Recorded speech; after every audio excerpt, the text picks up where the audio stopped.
السلام علیکم پیارے بچوں، کیسے ہیں آپ سب؟ امید ہے خیریت سے ہوں گے۔ آج ہم حمد پڑھتے ہیں۔ آپ کو پتہ ہے نا حمد میں کس کی تعریف کی جاتی ہے؟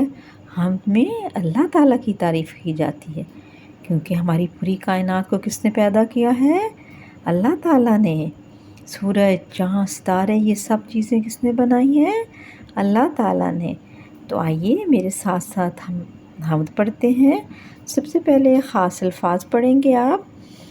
پہلا لفظ ہے بسائی، دوسرا لفظ ہے زندگی، سورج، روشنی، بندہ، آسرا، رہنما، تازگی۔ سب سے پہلے پڑھتے ہیں پہلا شعر۔ جس نے بنائی دنیا، جس نے بنائی دنیا، جس نے بسائی دنیا، جس نے بنائی دنیا، جس نے بسائی دنیا، مجھ کو بھی دی زندگی، تجھ کو بھی دی زندگی، ہاں وہ میرا خدا ہے، ہاں وہ میرا خدا ہے۔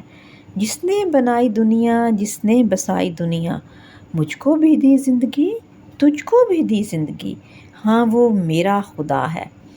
اس نے بنائے سارے یہ چاند اور تارے، اس نے بنائے سارے یہ چاند اور تارے، سورج کو روشنی دی، پھولوں کو تازگی دی، پھولوں کو تازگی دی، ہاں وہ میرا خدا ہے، ہاں وہ میرا خدا ہے۔ لیتا ہوں نام اس کا، بندہ ہوں میں اسی کا، لیتا ہوں نام اس کا، بندہ ہوں میں اسی کا، وہ میرا رہنما ہے، وہ میرا رہنما ہے، وہ میرا آسرا ہے، ہاں وہ میرا خدا ہے، ہاں وہ میرا خدا ہے۔ اور یہ نظم لکھی ہے صوفی غلام مصطفیٰ تبسم نے۔ کس نے لکھی ہے اس نظم کے شاعر کون ہیں؟ صوفی غلام مصطفیٰ تبسم، صوفی غلام مصطفیٰ تبسم۔ تو یہ تھی ہماری آج کی نظم۔